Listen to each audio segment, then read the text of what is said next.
नमस्कार, स्वागत है आपका राज्यसभा टीवी में। मैं हूं आपके साथ अमृता चौरसिया। आइए शुरुआत करेंगे मुख्य समाचारों के साथ। बीजेपी संसदीय दल और एनडीए संसदीय दल के सर्वसम्मति से नेता चुने गए नरेंद्र मोदी। शिरोमणि अकाली दल के नेता प्रकाश सिंह बादल ने नरेंद्र मोदी के नाम का रखा प्रस्ताव। एनडीए के विभिन्न नेताओं ने किया प्रस्ताव का समर्थन। संसद के केंद्रीय कक्ष में बीजेपी संसदीय दल और एनडीए संसदीय दल की हुई बैठक।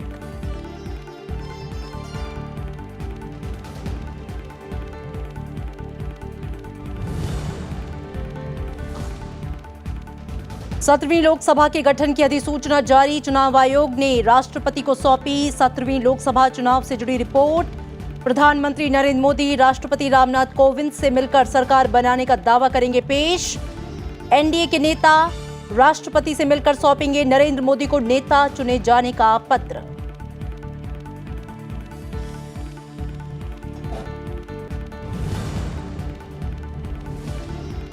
दिल्ली में हुई कांग्रेस कार्य समिति की बैठक। कांग्रेस अध्यक्ष राहुल गांधी के इस्तीफे की पेशकश को कांग्रेस कार्य समिति ने ठुकराया। कहा, रचनात्मक विपक्ष की भूमिका निभाएगी कांग्रेस। ए.के. एंटनी ने कहा, उम्मीदों पर खरे नहीं उतर पाए, पार्टी करेगी विस्तार से चर्चा।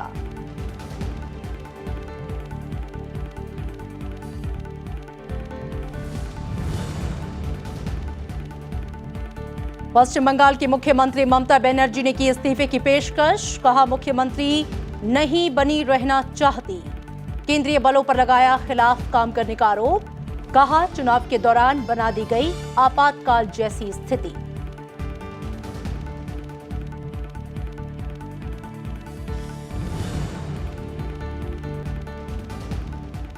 आंध्र प्रदेश में नई सरकार के गठन की प्रक्रिया तेज। वाईएसआर कांग्रेस विधायक दल की बैठक में जगनमोहन रेड्डी चुने गए विधायक दल के नेता। 30 मई को मुख्यमंत्री पद की लेंगे शपथ। कल पीएम से भी मिलेंगे जगनमोहन। सिक्किम और ओडिशा में भी नई सरकार के गठन को लेकर सरगर्मियां तेज।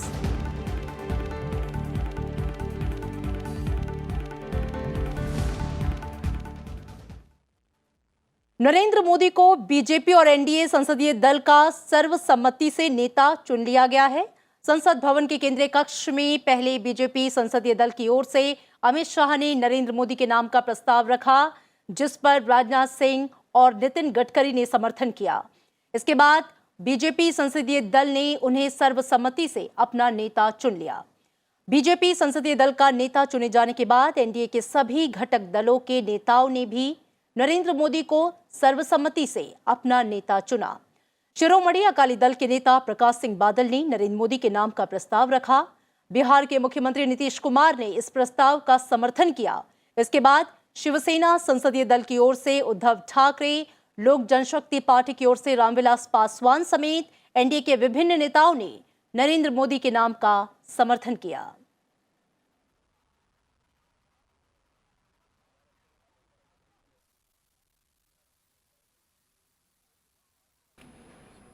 मुझे बड़ी खुशी है कि भारतीय जनता पार्टी ने, इनकी जो पार्लियामेंट्री पार्टी है, उन्होंने सर्वसम्मति से श्री नरेंद्र मोदी जी का नाम का मता पास कर दिया है।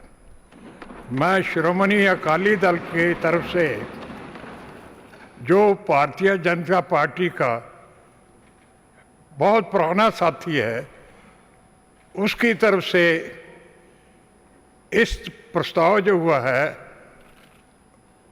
उस पर जो पार्टी की हिमायत है वो उसका समर्थन करता हूँ, पूरी हिमायत देते हैं और मोदी जी को बधाई भी देते हैं।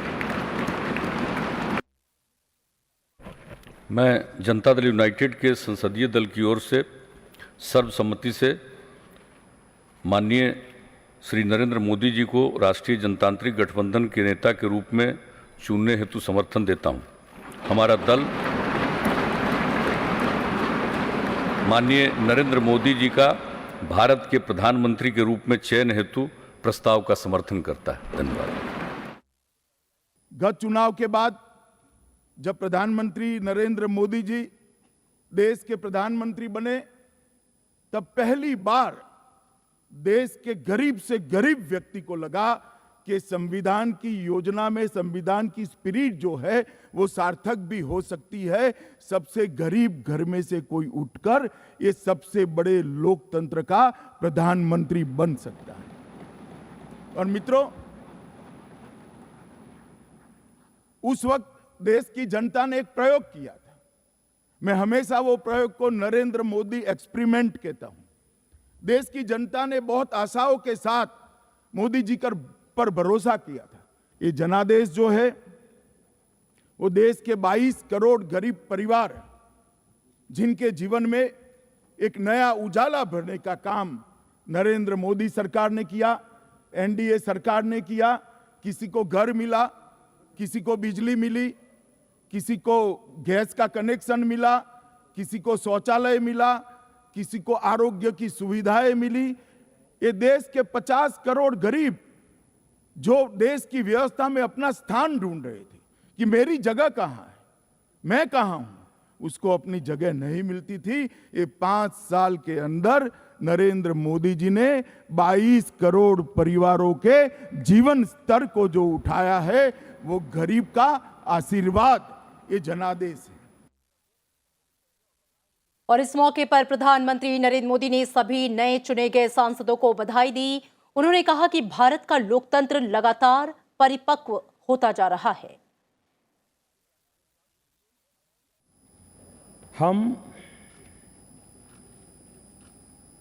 आज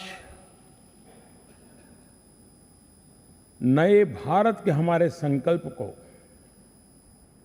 एक नई ऊर्जा के साथ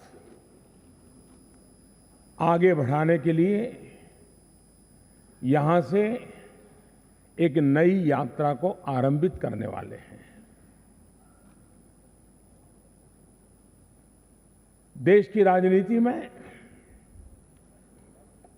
जो बदलाव आया है, अपने अपने स्तर पर आप सभी ने इसका नेतृत्व किया है। आप सभी इस बदलाव की प्रक्रिया के बहुत बड़े साक्षी भी हैं। आप सभी अभिनंदन के अधिकारी हैं, लेकिन विशेष रूप से जो पहली बार चुन करके आए हैं, वे विशेष अभिनंदन के अधिकारी हैं और इसलिए मैं उनको अनेक अनेक शुभकामनाएं देता हूं। पूरा विश्व का ध्यान भारत के इस चुनाव में था। ये चुनाव कितना बड़ा होता है, कितना व्यापक होता है, इसकी व्यवस्थाएं कितनी बहुत होती है, ये विश्व के लिए एक बहुत बड़ा अजूबा है। इस चुनाव में एक बहुत बड़ी विशेषता है। आमतौर पर आचार्य विनोबा जी भावे इस विषय को बार बार कहते थे और वो चाहते थे, सहमति की राजनीति के वो पक्षकार रहते थे। चुनाव बांट देता है, दूरियां पैदा करता है, दीवार बना देता है, खाई पैदा कर देता है। लेकिन 2019 के चुनाव ने दीवारों को तोड़ने का काम किया है।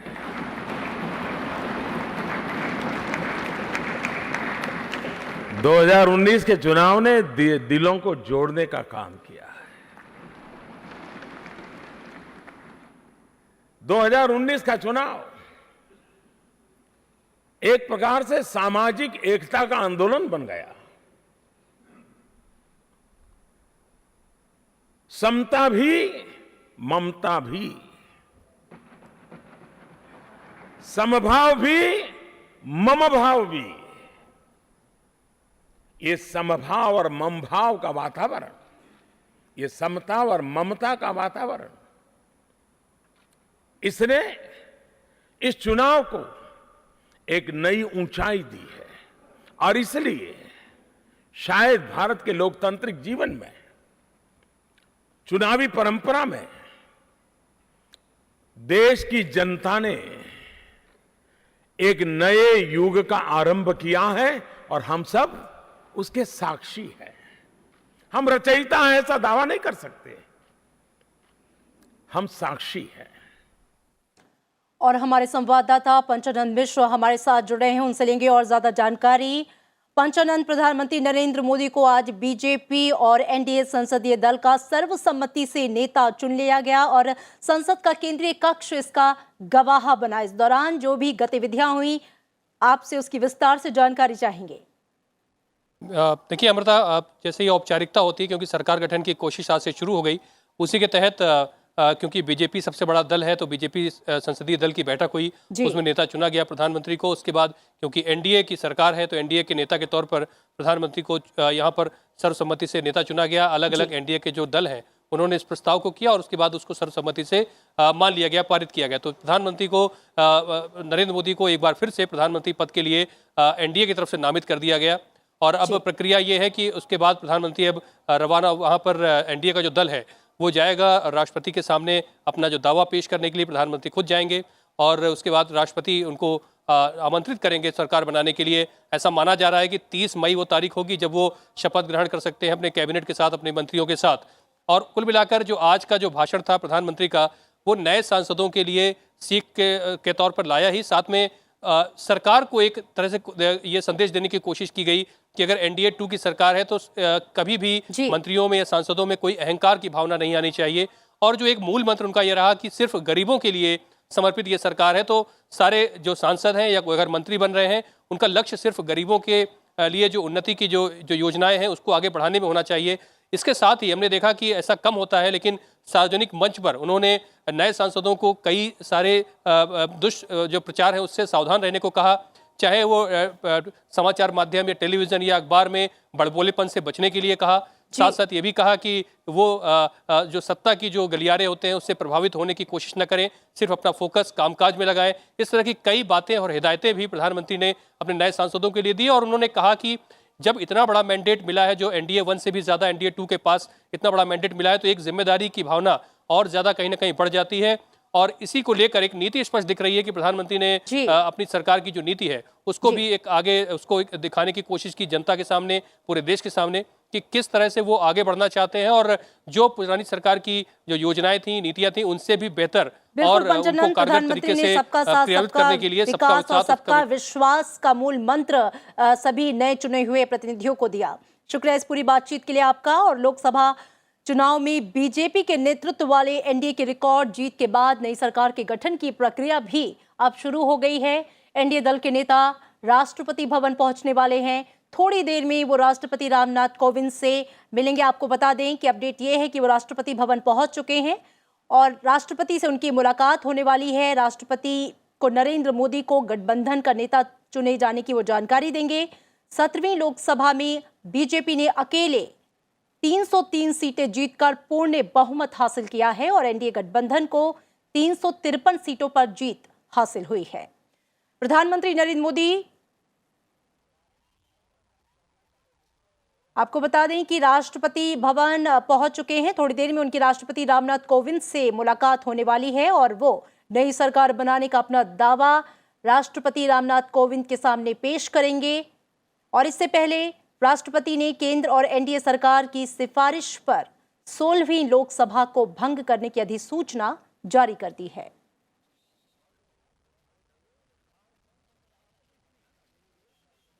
और आइए रुक करेंगे, हमारे सहयोगी अखिलेश सुमन हमारे साथ जुड़ गए हैं जो इस लेटेस्ट अपडेट के बारे में हमें विस्तार से जानकारी देंगे। अखिलेश, आपसे जानना चाहेंगे कि जो प्रधानमंत्री नरेंद्र मोदी हैं वो राष्ट्रपति भवन पहुंच चुके हैं, आगे की क्या कुछ प्रक्रिया है, किस तहत आगे की कार्रवाई की जानी है, उसके बारे में डिटेल।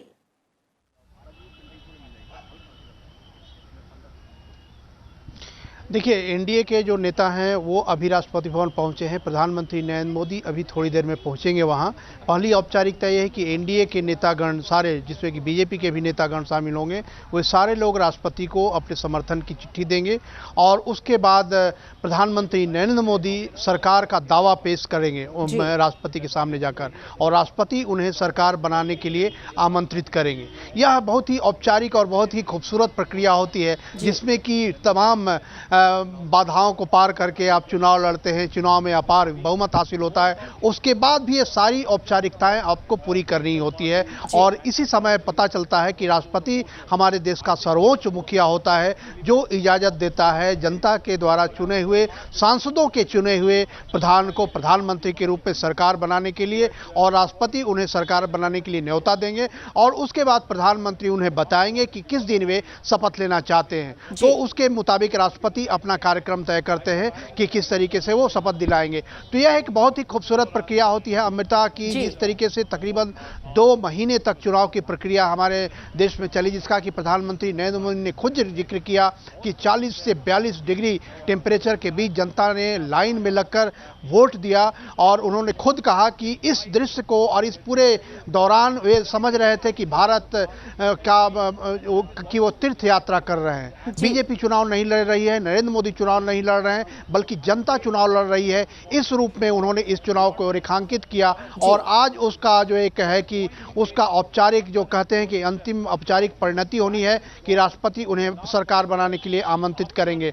और इसमें जितनी जो अभी आपने देखा कि प्रधानमंत्री नरेंद्र मोदी ने सेंट्रल हॉल के अंदर संविधान के सामने अपना सिर झुकाया, संविधान के सामने नतमस्तक हुए और उन्होंने संविधान को सर्वोपरि बनाया। एक बार फिर से उन्होंने बाबा साहेब अम्बेडकर के बनाए हुए संविधान के प्रति अपनी आस्था जताई, और उन्होंने एक बहुत ही खूबसूरत नारा एक बार फिर से दिया, जो पिछली बार था सबका साथ सबका विश्वास, उसमें एक नया नारा उन्होंने जोड़ा, सबका साथ सबका विकास और सबका विश्वास। विश्वास एक नया नारा उन्होंने जोड़ा, और उसमें उन्होंने खास तौर पे अल्पसंख्यकों के बारे में जिक्र किया कि अब इस समुदाय को भी आगे लेकर चलना है, क्योंकि कई तरीके से वे लोग भ्रम में पड़े हुए हैं। तो एक बहुत ही सधे हुए राजनेता की तरह उन्होंने आज सरकार बनाने का दावा पेश करने के पहले जनता के बीच में यह संकेत दिया कि यह सरकार जिन्होंने वोट दिया है उसकी भी सरकार है, जिन्होंने वोट नहीं दिया उनकी भी सरकार है। तो एक विश्वास पैदा करता है अक्रॉस सारे सेक्शंस में, चाहे वो जिसी भी जाति के हों, जिसी भी संप्रदाय के हों, जिसी भी आयु वर्ग के हों, जिसी भी पहचान के हों, उन सब के अंदर एक विश्वास पैदा करने का कि वे भारत के प्रधानमंत्री बने हैं, वे एनडीए के प्रधानमंत्री नहीं, बीजेपी के प्रधानमंत्री नहीं, वे भारत के प्रधानमंत्री हैं। तो मुझे लगता है कि राष्ट्रपति से मिलने के पहले, सरकार बनाने का दावा पेश करने के पहले एक बहुत ही खूबसूरत संदेश उन्होंने देश की जनता को दिया है, और जिसका जैसा कि प्रधानमंत्री नरेंद्र मोदी ने भी कहा, खुद जिक्र किया कि आज के भारत की तरफ न सिर्फ देश की जनता बल्कि पूरा विश्व देख रहा है कि किस तरीके से इतना बड़ा चुनाव, इतनी बड़ी मशक्कत के बाद जो सरकार इतनी बड़ी बहुमत में आई है, और उस देश के बारे में आज पूरे दुनिया की जनता, पूरी दुनिया की सरकार ये सोच रही है कि भारत के विकास से ही पूरे दुनिया का विकास संभव है, भारत एक विकास का ग्रोथ इंजन बन सकता है। और इसी तरीके से उन्होंने कहा कि भारत अब अंडर डेवलप्ड या डेवलपिंग कंट्री या बैकवर्ड कंट्री नहीं, बल्कि अगले 5 सालों या अगले 10 सालों में वे भारत को डेवलप्ड कंट्री की जमात में देखना चाहते हैं। तो प्रधानमंत्री का शपथ लेने के पहले, दावा पेश करने के पहले, वो सारी बातें उन्होंने जनता के सामने अपने नए चुने हुए सांसदों, पुराने सांसदों जो आए हैं, उन सबको एक तरीके से उन्होंने संदेश दिया कि किस तरीके की आकांक्षा, किस तरीके का एम्बिशन लेकर वे राष्ट्रपति के सामने जा रहे हैं। बिल्कुल अखिलेश, उस नतीजे आने के बाद भी जब वो जनता से मुखातिब हुए तो उन्होंने कहा था कि जब लोग आप पर विश्वास जताते हैं तो आपकी जिम्मेदारी भी उतनी ही बढ़ जाती है, और उस जिम्मेदारी को हमें मिलकर निभाना है। अखिलेश, आप हमारे साथ लगातार बने रहिए, कुछ देर बाद आपके पास दोबारा लौटेंगे। आगे बढ़ेंगे खबरों में। चुनाव आयोग ने 7वीं लोकसभा चुनाव प्रक्रिया पूरी होने से जुड़ी रिपोर्ट राष्ट्रपति रामनाथ कोविंद को सौंप दी है। चुनाव आयोग ने राष्ट्रपति को चुने गए सांसदों की सूची से जुड़ी अधिसूचना की रिपोर्ट दी है। इसके साथ ही 17वीं लोकसभा के गठन की प्रक्रिया शुरू हो गई है। इस मौके पर मुख्य चुनाव आयुक्त सुनील अरोड़ा के अलावा दोनों आयुक्त मौजूद रहे। राष्ट्रपति ने चुनाव आयोग को शांतिपूर्ण और निष्पक्ष चुनाव कराने के लिए बधाई दी। साथ ही चुनाव कर्मियों और सुरक्षा बलों की भूमिका की भी तारीफ की।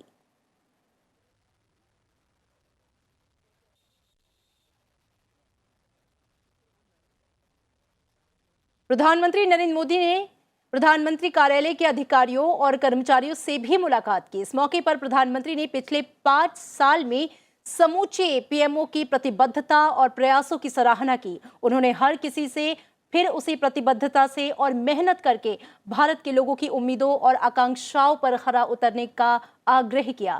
प्रधानमंत्री मोदी ने पीएमओ के अधिकारियों से कहा कि लोगों की सरकार से काफी अपेक्षाएं हैं और इन अपेक्षाओं से टीम पीएमओ को डटकर काम करने की ऊर्जा मिलेगी।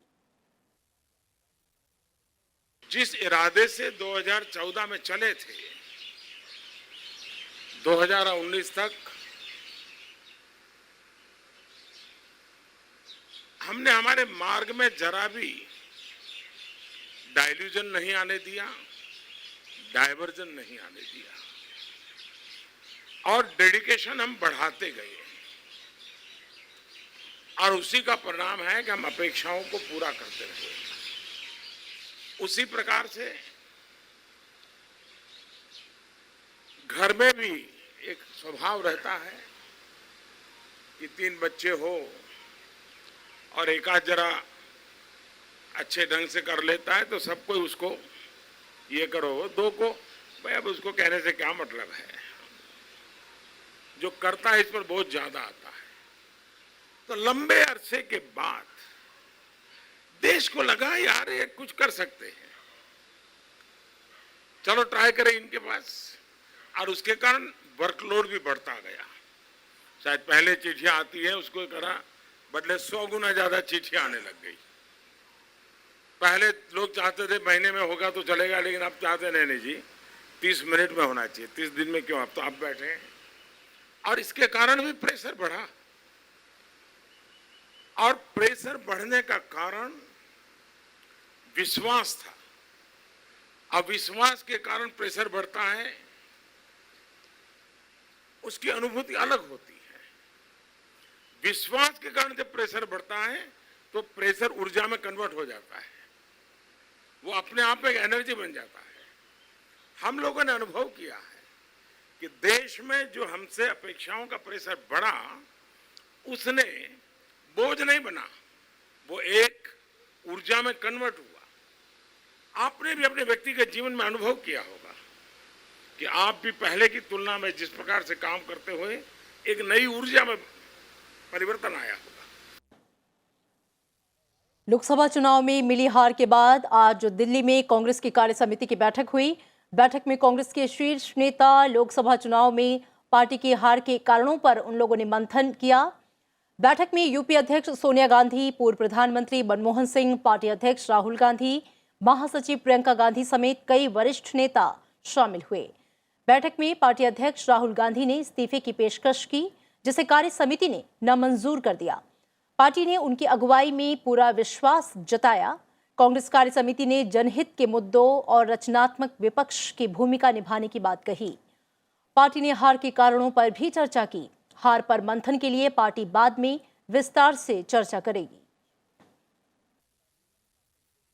कांग्रेस अध्यक्ष श्री राहुल गांधी ने कांग्रेस कार्य समिति के सम्मुख अध्यक्ष पद से अपने इस्तीफे की पेशकश की, मगर कार्य समिति के सदस्यों ने सर्वसम्मति व एक स्वर से इसे खारिज करते हुए कांग्रेस अध्यक्ष को आह्वान किया कि प्रतिकूल व चुनौतीपूर्ण परिस्थितियों में पार्टी को श्री राहुल गांधी के नेतृत्व व मार्गदर्शन की आवश्यकता है। कांग्रेस कार्य समिति उन चुनौतियों, विफलताओं और कमियों को स्वीकार करती है जिनकी वजह से प्रतिकूल जनादेश आया। कांग्रेस कार्य समिति पार्टी के हर स्तर पर संपूर्ण आत्मचिंतन के साथ साथ कांग्रेस अध्यक्ष को अधिकृत करती है कि वो पार्टी के संगठनात्मक ढांचे में आमूलचूल परिवर्तन एवं विस्तृत पुनर्संरचना करें। लोकसभा चुनाव में करारी शिकस्त का सामना करने वाली कांग्रेस इस बार कुल 18 राज्यों और केंद्र शासित क्षेत्रों में खाता भी खोल नहीं सकी। कांग्रेस अध्यक्ष राहुल गांधी खुद उत्तर प्रदेश के अमेठी से अपनी सीट बचाने में नाकाम रहे। उत्तर प्रदेश, बिहार, कर्नाटक और मध्य प्रदेश जैसे राज्यों में महज एक एक सीटों से संतोष करना पड़ा। और आपको बता दें कि पश्चिम बंगाल की मुख्यमंत्री ममता बनर्जी ने इस्तीफे की पेशकश की है। कोलकाता में आज प्रेस कॉन्फ्रेंस कर ममता बनर्जी ने मुख्यमंत्री पद से इस्तीफे की पेशकश की। प्रेस कॉन्फ्रेंस में उन्होंने कहा कि केंद्रीय बलों ने हमारे खिलाफ काम किया, आपातकाल जैसी स्थिति बना दी गई। हमने चुनाव आयोग से शिकायत की, लेकिन कुछ नहीं हुआ।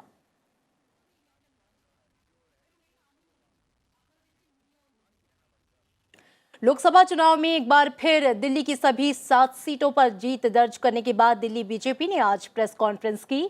इसमें नए चुने गए सभी 7 सांसद शामिल हुए। दिल्ली बीजेपी के अध्यक्ष मनोज तिवारी ने कहा कि अब उनकी नजर 2020 में दिल्ली विधानसभा चुनाव में पार्टी को जीत दिलाने पर होगी। तो वहीं केंद्रीय मंत्री और चांदनी चौक से सांसद हर्षवर्धन ने कहा कि मोदी सरकार नए भारत के निर्माण में जुटी रहेगी।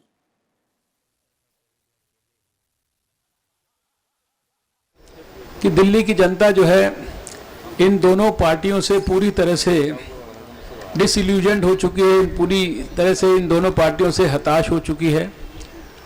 और जैसा मनोज जी ने कहा कि ये शायद दिल्ली की आम आदमी पार्टी की सरकार के लिए ये जो चुनाव है, इसको अगर अंग्रेजी में कहा जाए तो this is the beginning of the end of आम आदमी party and it's government in Delhi. मैं समझता हूँ ये खाली इस सरकार की जो अंतिम यात्रा का जो अंत से अंतिम पड़ाव से पहला पड़ाव है, इसको मान सकते हो। जरूर कि हमारा चुनाव अभी समाप्त नहीं हुआ है। हमारा ये 2019 के लोकसभा के चुनाव के साथ हमारा चुनाव 6 महीने का है। पहले चरण का चुनाव हुआ, रिजल्ट आया है। हमारा दूसरा और अंतिम चरण फरवरी में है और हम दिल्ली को सर्वश्रेष्ठ दिल्ली बनाने के लिए, दिल्ली को दिल्ली के लोगों के सपनों की दिल्ली बनाने के लिए हम अभी लगातार इस प्रचार में लगे हुए रहेंगे। और हम जैसे 7 सीट जीते हैं वैसे ही, क्योंकि हमारी जो सब सीटों का आप समीक्षा करें तो हम लोग लगभग 65 सीट विधानसभा की सीट इस चुनाव में जीते हैं। अगर हम इस तरह से लोगों का विश्वास पाए हैं तो 6 महीना बाद भी हम उसको निश्चित रूप से पाएंगे।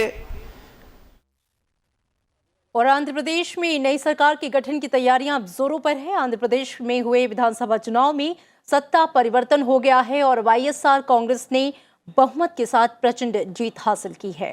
इस बीच वाईएसआर कांग्रेस ने विधायक दल की बैठक में सर्वसम्मति से जगन मोहन रेड्डी को विधायक दल का नेता चुना है। वो 30 मई को राज्य के मुख्यमंत्री पद की शपथ लेंगे।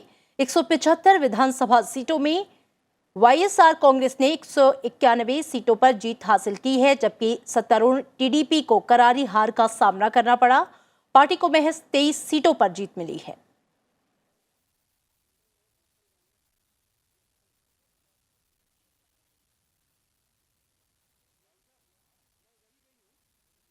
और इसी के साथ इस बुलेटिन में मेरे साथ इतना ही, लेकिन आप देखते रहिए राज्यसभा टीवी। नमस्कार।